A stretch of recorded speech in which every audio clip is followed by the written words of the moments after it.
Извини за задержку, но... Just a video outlining or showing basically what we've talked about. Вот на этом видео вы увидите все, о чем я вам говорил, все предыдущее.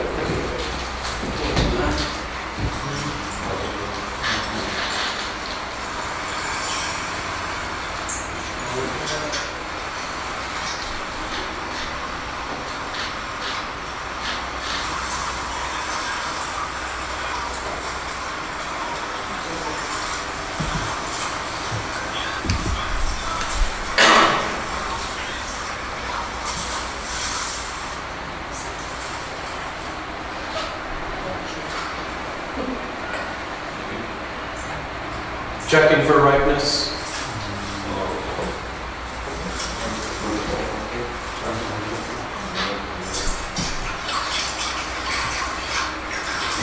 These egg nets I was describing earlier.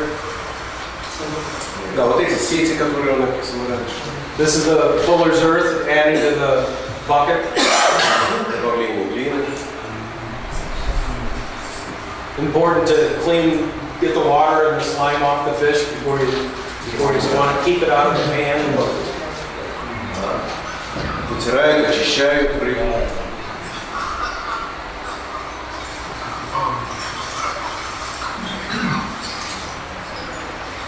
See you stir in the eggs in that clay solution. Переносят, засыпают глину. Fertilizing, mixing by hand to distribute the milk and the water. Pouring the Перемешивают solution into the net. Что это красное? Now measuring eggs. What is red? Brown. That's iodophor, iodine disinfectant. Iodine. Iodine. Disinfectant. Йод, iodine, йод. Yep. Okay. We can move on.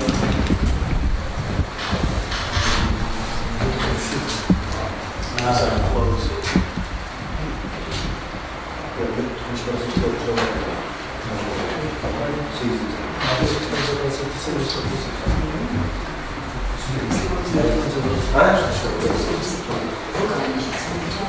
Okay, after the fry are boxed up, these are those coolers. These are sealed plastic bags with oxygen. We load them in a cooler, and at this point they're either going to rearing ponds or they're going to be directly released into laced rivers. Да, ну, значит, они переносятся вот именно в этих охлаждающих коробках или в специальные пруды, или вносятся непосредственно в реки потоки. Промысловый возврат от личины до взрослых какая? Сколько процентов? Сколько возврат, промысловый возврат? Коммершал return. Сколько процентов? Commercial return. От личины. Продал, оттуда потом. Тот способ. From time from fry to What chance? They're going to ponds now. They're going to be reared in ponds for a month and a half, and then they're going to be. We'll get to that. They'll be stocked in lakes and streams as bigger bills. Ну, примерно A month and a half to get примерно to the месяц-полтора. Вот возврат. Вот, допустим, забили миллион личины. Да. Сколько взрослых судаков идет в курсе? How many big fish you would get from fries? How many big fish? Выживаемость, какая выживаемость? Выживаемость, какая выживаемость? Эффект, какой эффект? От взрывления. Survival percent. Of fish that are stocked Yes. to adulthood? Yes. Probably pretty low. Pretty low. Очень маленький.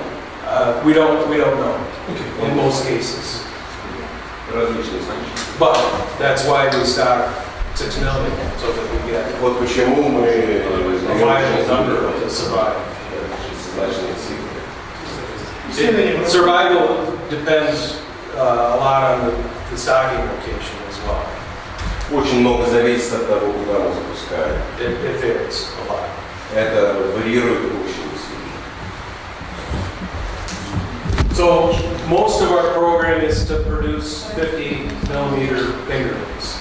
And to grow those to 50 millimeters, we rear them in ponds.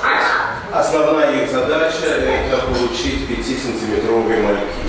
И они выращивают. See the coolers, fry in the bag, releasing the fry. This isn't actually in a pond, but I threw it in there because this is typical walleye spawning habitat. These are walleye fry, but these are being released in a lake. But this is showing typical spawning habitat for walleye.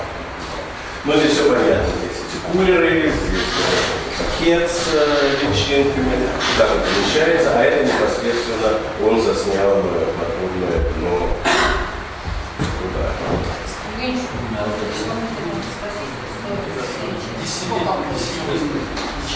Сколько стоит одна личинка, которая предназначена для заведения? Стоит? Стоит. What's the price of each? About 11 cents a piece. 11 центов.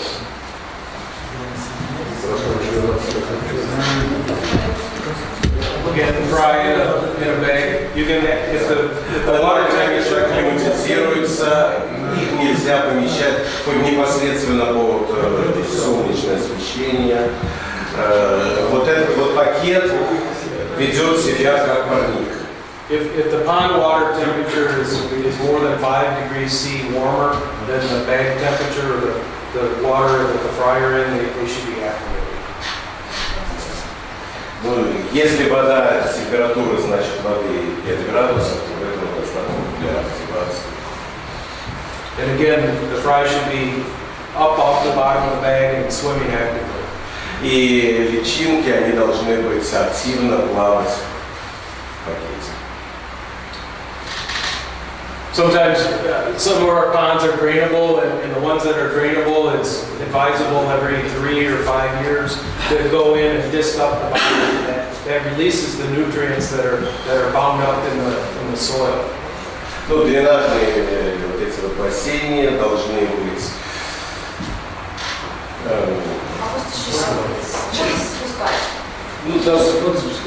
должны быть опустошены каждые несколько лет для того, чтобы увеличить продуктивность. Сколько происходит? От личинки до 5 сантиметров, сколько период? От 5 От личинки до 5 сантиметров, сколько времени возвращается? What time is between fry and 5 centimeters? About 45 days. 45. 45. Сколько 5 сантиметров? And what's the price? About 11 cents a piece. No, you talked about fry. Oh, I thought it was fingerlings are 11 cents a piece. And fry? I don't know. I've never calculated. It would be many small fraction of a cent. Нет, он говорит, это он имел в виду как раз вот именно малька. А что касается вот этих вот личинок, это будут какие-то там тысячные центы. А 11 центов. Most of our rearing ponds are between 1 and 40 acres. We do have one pond that we use in Michigan that's 200 acres, but that's a pond that we use for large fingerlings. Most of the small fingerling ponds are less than 40 acres. Ну, пруды разнообразные по своей площади, от 1 акра до 200 акров. Ну, акр это значит 1 гектар, это... 1,42 гектара. That'd be 40 acres, would that be like 15 hectares? Roughly? 2.5 by 2.5. Примерно.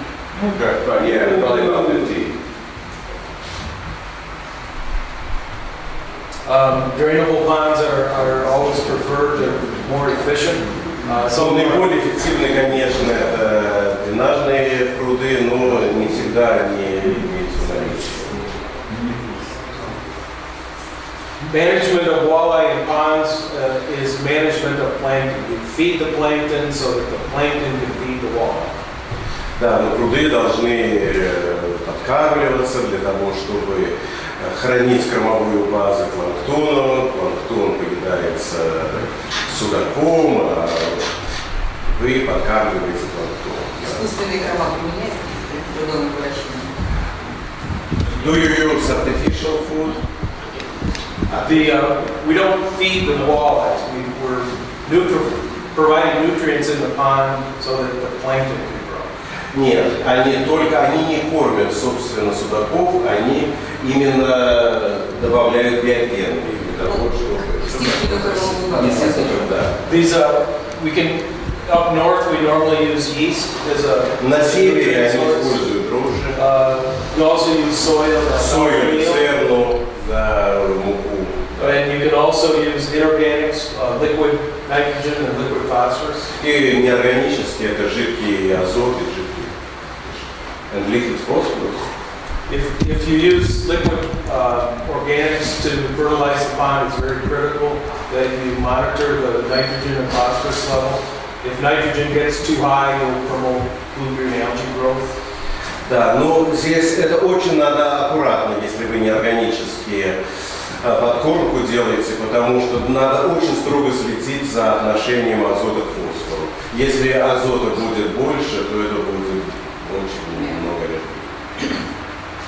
It's a good idea to monitor the plankton population. И совершенно необходимо контролировать наличие планктона.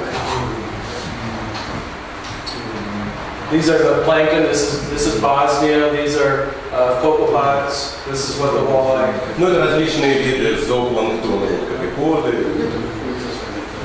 Можете спросить, А? можете спросить, какие русские языки? Может,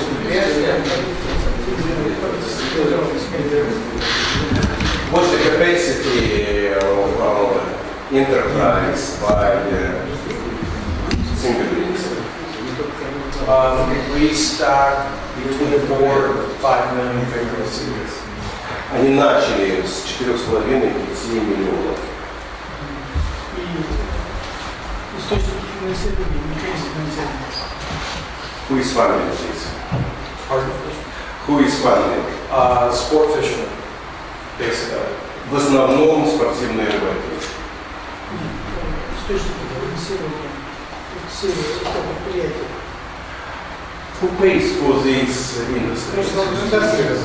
Sport, like when you buy a fishing license, Да, это спортивные рыбаки, то есть когда вы собираетесь собрать, вы должны... Еще сказано было, есть государственные. А? Есть государственные предприятия. Там еще дотации есть. Does DNR funds or is only Воспроизводственный процесс, как финансирует воспроизводственный процесс? 100% это за счет лицензии. But it is DNR. I mean, yeah, But state of Michigan doesn't pay any tax money to the DNR. Государство. ни один налогоплательщик не платит ни одного цента. Да, только лицензия. Ну, говорит, лицензия это тоже, в общем-то, где-то так. Механизм можно? А? Механизм, как это происходит? Механизм денег, оборот денег. Sorry. Could you explain the mechanism of funding? when you buy fishing tackle in the United States, it's taxed. So sport fishing equipment is taxed, and when you buy a fishing license, which is required to fish for sport fish, that money goes into a fund, and that fund funds hatchery production. Ну, во-первых, каждое рыболовное оборудование облагается налогом, значит, это идет. И когда вы покупаете лицензию на рыболовную, это все складывается в определенный фонд. И уже вот это, непосредственно этот фонд передает деньги им на... Проблема заключается в том, что у нас недостаточно спортивные рыболовства для того, чтобы оплодить. Ну, вы лицензию же продаете? Вы не там покупаете? Вот еще один вопрос. Когда говорили о местах, где отлавливается производители, там источник был в севере, там в разных участках Мичигана, Да. озеро Мичигана. Да. А вот дальше ведь зарыбление идет, стараются вернуть туда же, учитывается. То есть там есть 3 разные популяции или несколько популяций судака. Это как-то учитывается или не имеет значения? Что эта рыба идет обратно? Нет, зарыбление же идет, часть рыбы обратно не в пруды, а обратно выпускается в Мичиган. Восстанавливать ресурсы. Там есть разные популяции, ведь из 3 разных мест рыба вылавливалась. Да. Потом учитывается вот это, что там может быть, я не знаю, популяции разные, вот судака есть, или не учитывается. То есть когда обратно выпускают личинку. When you release fish in 3 different areas of Lake Michigan, do you count this the difference between what you are catching and what you are releasing? Yes, we do creel census all over the Great Lakes, so we know how many fish are being caught by fishermen. We know how many are in stock.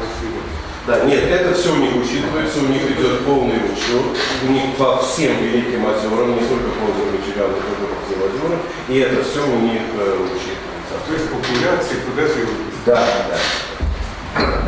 Этот фонд формируется на муниципальном уровне или на уровне штата? What level is this fund? It's a municipal fund, or it's a state fund, or it's a federal? It's a mix of federal and state. Это смесь федерального и штатного. Численность персонала. Do you know how many personnel are employed in this fund? In Michigan, about 150. В Мичигане 150 человек. Это работа сезонная. Что делают люди зимой? It's a seasonal work. What people do. No, it's year-round. Walleye production is seasonal, but we also raise trout in these hatcheries, so we have production going on year-round. Это уже не только сюда, там же еще и То есть это комплексная работа, да, и А время транспортировки личинок сколько времени? what's the time of transportation? As little as 30 minutes, as much as 8 hours. Ну, минимально это 30 минут, но доходит иногда до 8 часов. Okay, can we move on? Можем двинуться дальше?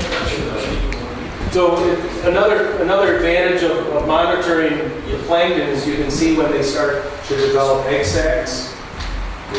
Вы видите дополнительная важность процесса мониторинга планктона. Вот вы видите, образуются яйца. When you see these egg sacs developing, the plankton population is peaking in the pond and it's going to start going down. That's the time that you want to start harvesting your walleyes out of your pond so that they don't run out of feed. Вот, когда образуются вот яйца на этих самых дафнях, да, яйца падает вниз, тем самым уменьшается количество планктона. Again, ponds are harvested in 30 to 50 days, either draining or netting, depending on the pond construction. You can see the nets that we use in non-drainable ponds.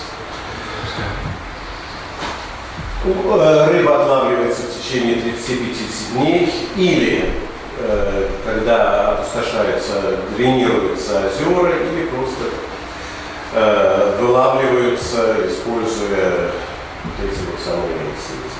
This is a collection basin below a drainable pond, and this is where the walleyes collect and they're put on the transport truck. These are 50 millimeter fingerlings. Ну вот 5-сантиметровые мальки, которые отбираются и готовы для Just some pictures of netting. These are again our flight nets. You can see the pot of this net is full of walleye fingerlings. эти пруды с различными приспособлениями для вот эти вот сеточными ловушками. This is just a Это дренажные typical пруды. drainable pond. Это типичный дренажный пруд. We call this a wolf trap. This is in a drainable pond and these baffles just slow the flow down coming out of the pond. And the fish collect in the end of the trap here below the baffles. Но это так называемая волчья ловушка, это сложный комплекс с уменьшением потока, с различными This is a seine collection box down below the pond. Это песчаный пруд, который take them out put them in these tubs, and then from the tubs they're weighed up onto the truck. переносится в эти ванны и These are typical 50-millimeter ну, это fingerling walleye. типичные 5-сантиметровые мальки. So again, typical fingerlings, what they look like. You like to see a nice belly on them. These are starting to get a little thin. When they run out of plankton, they'll eat each other. So it's important to harvest the pond before the plankton crashes. Ну вот эти вот как раз проблемы у них начинают образовываться плавники, потом, когда уже уменьшается количество планктона, начинают уже есть друг друга, поэтому очень важно вовремя обраться. We also have a small program in Michigan where we stock larger 200-millimeter walleyes, a small number. Ну, у них есть очень небольшая программа, где они выращивают мальков до 15-20 сантиметров. These fish, we only raise about 50,000 of these, and they're reserved for stocking in locations where the smaller fingerlings have poor survival. Да, но это они